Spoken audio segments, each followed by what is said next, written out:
joined by one of my favorite gospel singers and award-winning. He's in academia.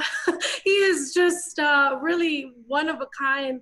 Jonathan McReynolds, thank you so much for chatting with us. You will be back on Sunday's Best for BET.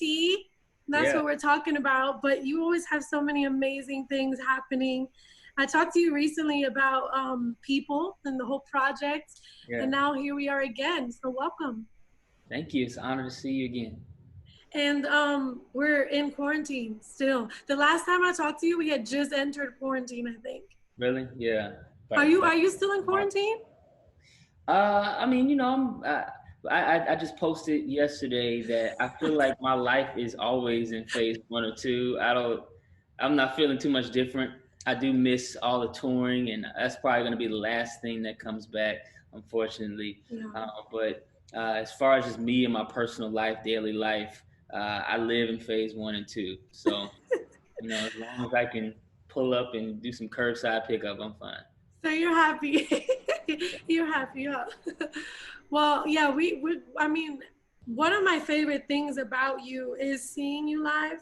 So Mm. I really do hope we get more of that. But I Yeah. think this season has opened up a new thing Mhm. where artists in particular are, using their platforms for those, doing those little mini concerts and stuff. Yeah. So we'll see. We'll see what happens. We'll Yeah. always find a way to adapt. Yes. So talk to us about Sunday's Best. You're Yeah, back. this is my season, my second season, Yeah. their 10th season. Really excited about it. We didn't know how this was gonna go. We kind of got 3 episodes in, and then we had to lock it all down. But we were able to kind of create uh, some mini TV studios in our homes, and try to work it out there. And I really think it turned out pretty well. I'm excited to see how the final project, but still the great singing and the inspirational moments and all the things that people really love about the show. I think that they stayed true. How do you think it's been different doing a show like that in a digital way? Uh, just in terms of the intimacy is different, I'm sure. Yeah. Uh, just from you and your experience, what do you think is different, and what will be, what can we, the viewers, kind of be looking forward to that will be different?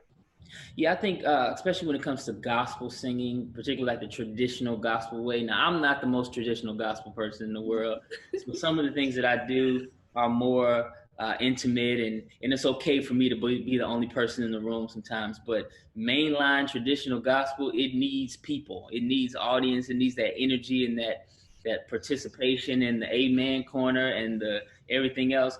So that's missing, and so that sucks for us because we know that there's a different part of the record, part of a gospel record is the crowd, and Yeah. so the artists and the contestants in this season had to learn how to almost generate that energy themselves, maintain that engagement, maintain that connection, and so honestly, that's what all of us artists have to do right now anyway. And so I think it makes sense. It's appropriate for people who are trying to be in the position that we're in to have to go through that ringer right now and learn how to be felt through a screen.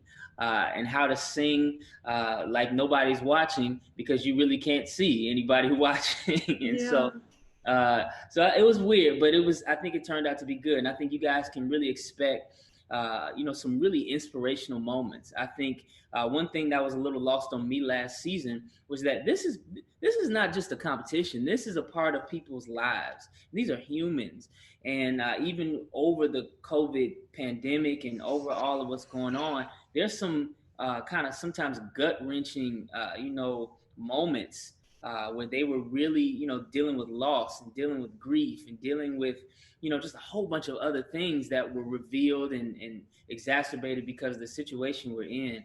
And I think people are going to really see the humanity in these people. And I think that's always a good thing. Yeah, that's for sure. We're getting to see people in their living rooms. I don't know if they did it like that for Sunday's Best, but I know for a lot of these other singing shows, you get to see them in their living room or their hotel room or their patios. Oh, And it yeah. does kind of give us an insight into that intimate place that we wouldn't necessarily see. So I do like that. But I'm gonna say he was about to have me crying. I am part of William McDowell's church in Orlando now, Oh, nice. and I miss it so much. Like that, Yeah. what you're describing, just being together. It's like, oh Yeah. man. But I do want to ask you about this because I feel like there's kind of a spiritual lesson in all that, what you just shared, the fact that we are forced to play or sing to an audience of one, and as people, we can be so, as much as we don't want to as Christians, we can be so hungry for the praise of people or the vibe of people to help us. Yeah. Talk a little bit about that and just kind of that developing that intimacy in worship and praise and singing and gospel, apart from the vibe and the energy of everyone else. Yeah, I think there's a lot of things in our American church that we have overemphasized and possibly made a little more than what the Bible even said that it was supposed to be. And just as you were talking, the first thing that popped up in my mind is the difference between a worship leader and a worshiper. And I think some of us have gotten very skilled at leading, but what about there's nobody to lead out there? What about just the worship part? What about the part that is not about bringing people along? It's not about endearing yourself with people. It's not about them appreciating what you're doing. What part of the worship leading was just worshiping? The part that the thing that you were actually created for, the thing that happens between you and God, regardless of what other people feel about it. And so, yeah, I think in a lot of different ways, the church is being shaken up. Are you still a word carrier and a researcher when you're not preaching in front of people? Do you still have the same enthusiasm when you don't know if they approve or not? Are you a worshiper or just a worship leader? You make other people worship. What are you? And so I just think it's an amazing time that we have to check ourselves for real. There's nothing to distract us, nothing to clap and pat us on the back. We have to really see like what the foundation of our hearts and the things that we do, where they lie. Love it. So good. That'll preach right there. I wanted to ask you about just kind of, seeing all these new singers, or I mean, they've been singers forever, but here they are, they're competing, and hopefully so that they can be successful in the genre and the career that you've been successful in. I love you so much because I feel like as an artist, you're able to communicate things through music in a way that is so authentic and genuine. And like you mentioned, in the American church, that can sometimes be more fluff than that true genuineness. As somebody who's been there, who's done that, how are you kind of, or do you, I don't know if you do you share some stuff with the contestants about what to expect when they're coming into, because let's face it, it's still an industry, Yeah, I think first of all, I'm not alone on that show. I got some I know. legends with me. I got some legends, and sometimes they're even better at sharing it because they've been from the valley to the mountaintop. I'm somewhere in the middle, and so you got Kirk Franklin, you have Erica Campbell, Kelly Price that understand the tension. I think what Kirk Franklin always says is, live in that tension. He says, as long as you're living in that tension, you're probably okay. When it gets too easy on one side, when you just seem to be extreme on one side or the other, that's when you probably need to worry.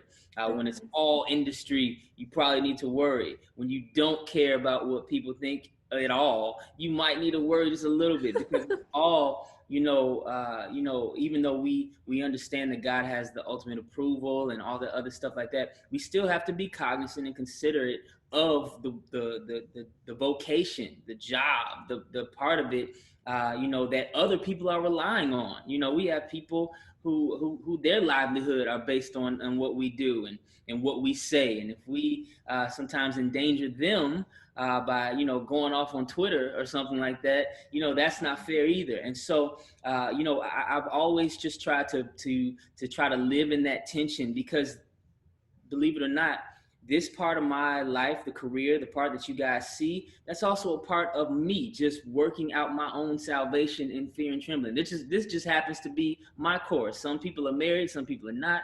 Some people have a public ministry, some people have a private.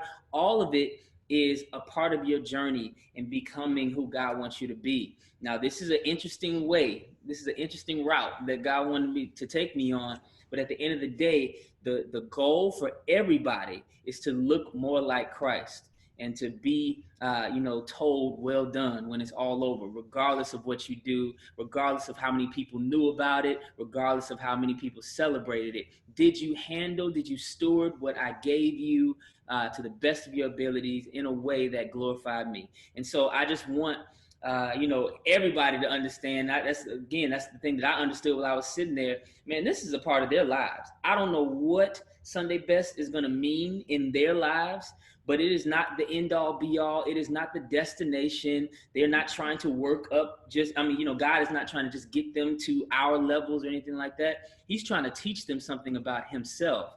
And so I've just been a lot more cognizant of that, even sitting where I sit.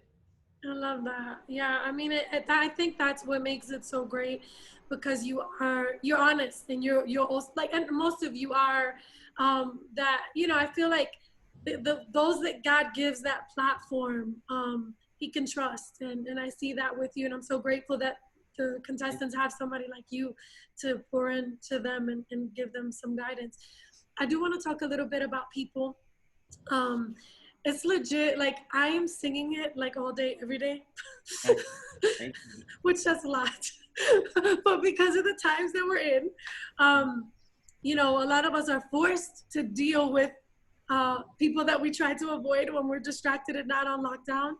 I think America is forced to deal with the ugliness of people as we're getting to see, things surface, and everyone is forced to stand still and see it.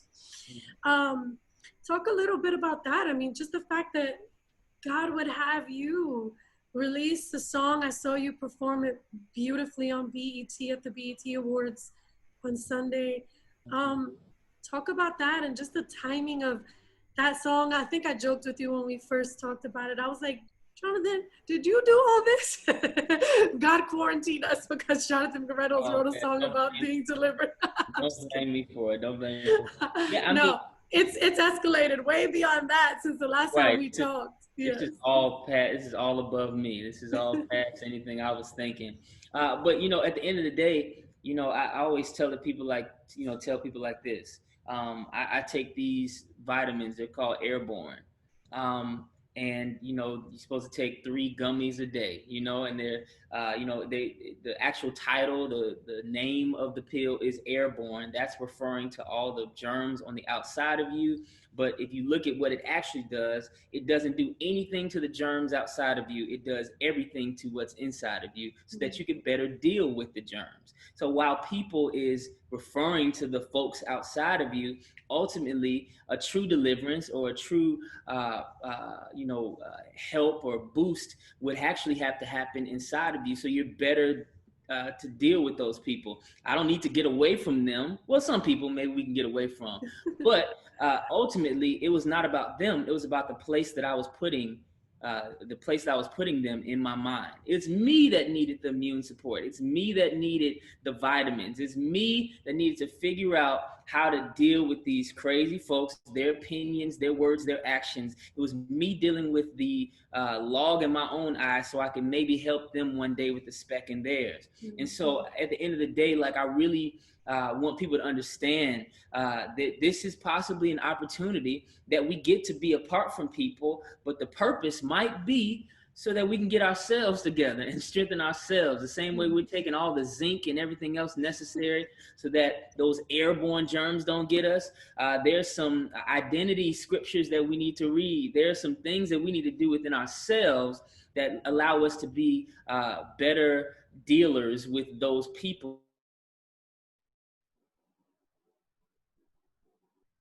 And I think culturally, nationally, people are having to deal with themselves. It's not even just other people, it's themselves. And I think we're starting to see, where some of the isms come from and how they've been maintained. And it's normally not because of just hatred for other people, but it's a self-preserving mechanism that happens within ourselves.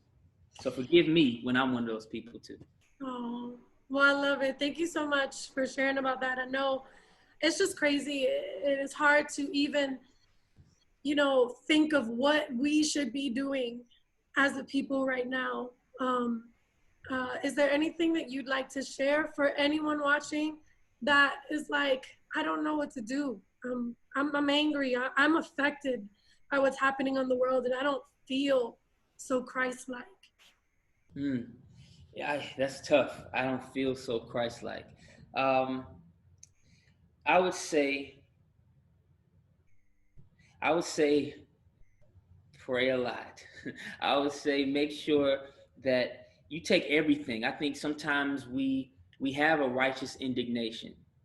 We have a righteous anger.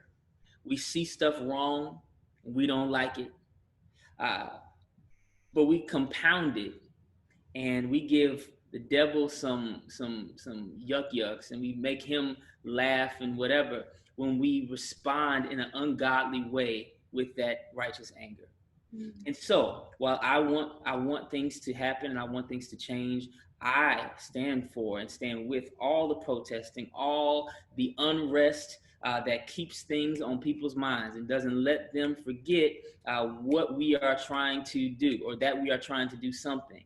It is very necessary that, I have a second place in LA, so I spend a lot of time out in LA lately. Those are some passionate actors and entertainers and artists, and so they're not the ones that are going to sit there in the boardrooms and try to create some laws and some new policies, but their lane is to be out in the streets and to show that passion and to make sure nobody forgets that we are still aiming for something. And so everybody has a part to play.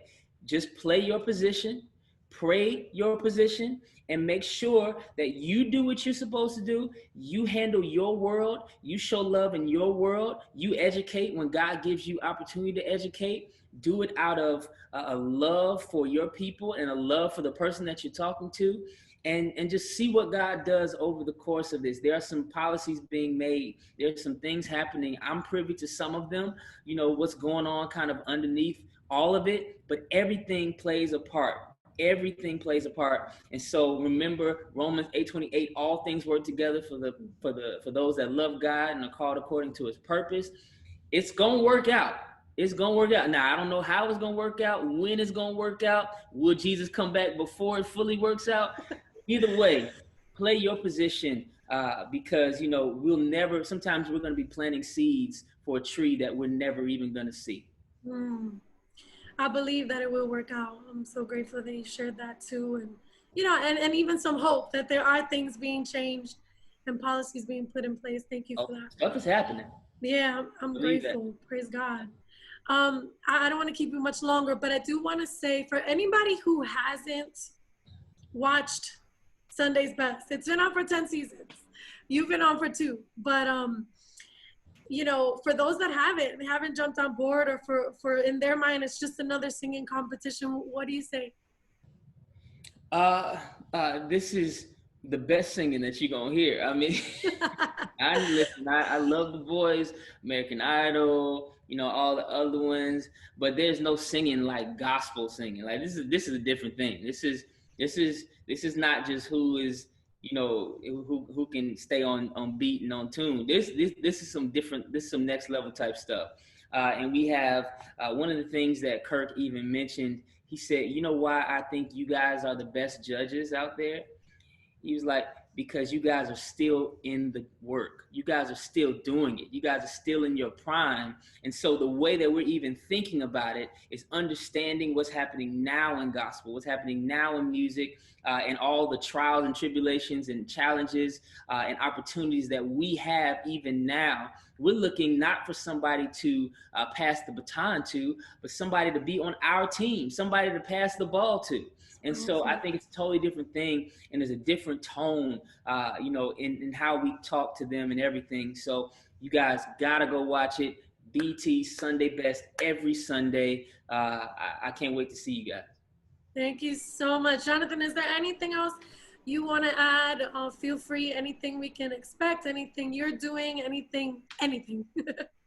We're gonna probably have to have another interview soon. There's some things Ah! happening, but I won't divulge anything right now. Okay. There's a lot of I'm gonna great hold things you. coming in the I second half. will hold you to that. All right. Thank you so much. I appreciate your time.